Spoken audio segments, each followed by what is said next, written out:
ठीक है आदिल, पहले तो सिर्फ आपसे ये सवाल होता था, अब तो समाजवादी पार्टी भी आप ही के साथ आके खड़ी हो गई है, एक और फाइट यहां पर खड़ी कर दी है। इंडिया अलायंस का जो भविष्य है, आप कह रहे हैं 23 जीत कर रहेंगे तो 24 भी हमारा है, कैसे होगा फिर? देखिए पूजा जी, चाहे वो समाजवादी पार्टी हो, चाहे आम आदमी पार्टी हो या कोई दूसरी पार्टी हो, उन सबको अधिकार है कि वो चुनाव लड़ें और जहां जहां पर उनका संगठन है, सारी पार्टियों को चुनाव लड़ना भी चाहिए। रही बात इंडिया अलायंस की, तो देखिए इंडिया का गठबंधन इस देश के संविधान को बचाने के लिए, इस देश के जनतंत्र और लोकतंत्र को बचाने के लिए, बाबा साहब भीमराव अंबेडकर के लिखे हुए एक एक वाक्य को बचाने के लिए और हिंदुस्तान की एकता को बचाने के लिए हुआ है। वो इंटैक्ट है, इंटैक्ट था, इंटैक्ट रहेगा। वो 2024 के लिए है।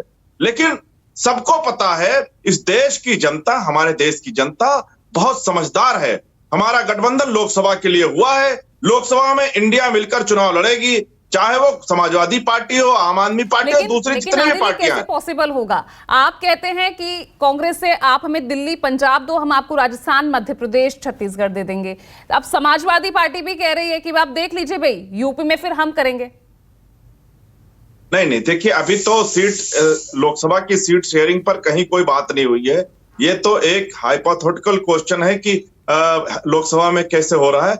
जहां तक विधानसभा की बात है, विधानसभा में हम लोग शुरू से आपसे कह रहे हैं और सभी से कह रहे हैं कि हम अरविंद केजरीवाल जी के विकास के मॉडल को, अरविंद केजरीवाल जी के गुड गवर्नेंस के मॉडल को लेकर सभी राज्यों में जा रहे हैं। और साफ तौर पर हमारा कहना है कि इस देश को अच्छी और मुफ्त शिक्षा की जरूरत है, इस देश के लोगों को अच्छे और मुफ्त इलाज की जरूरत है, इस देश के हर बेरोजगार को रोजगार की जरूरत है, इस देश के हर महिला को सम्मान की जरूरत है, हर एक इस देश के नाम पर शहीद होने वाले परिवार को सम्मान की जरूरत है, इस देश के किसानों को उनके फसल का उचित दाम मिले, इसकी जरूरत है। और हम इस देश को अच्छी और फ्री बिजली मिले, अच्छा और मुफ्त पानी मिले, तो ये सारी चीजें हम दिल्ली के अंदर कर रहे हैं। पंजाब में इसकी शुरुआत हो चुकी है और इसी मॉडल को लेकर, केजरीवाल जी के मॉडल को लेकर हम देश के दूसरे राज्यों में जहां चुनाव है, चाहे छत्तीसगढ़ हो, मध्य प्रदेश हो, राजस्थान हो या मिजोरम हो, हम सब जगहों पर जा रहे हैं।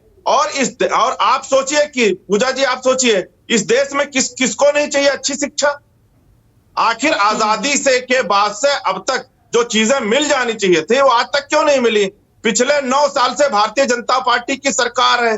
बड़े बड़े वादे के साथ मोदी जी आए थे, हर एक बात पर वादा करके आते, चाहे शिक्षा की बात हो, चाहे रोजगार की बात हो, चाहे महिला सुरक्षा की बात हो, चाहे किसानों के फसल के उचित दाम की बात हो। और हर एक वादे पर मोदी जी जो उनका जुमला था, उसी वादा का जुमला साबित हुआ है। हर एक वादे पर फेल साबित हुए हैं मोदी जी। तो आज देश की जनता टकटकी नजरों से अरविंद केजरीवाल को, जिनको हम गारंटी मैन के नाम से जानते हैं, उनकी तरफ देख रही है और हम गारंटी मैन की गारंटी को लेकर इन राज्यों में जा रहे हैं। ठीक है।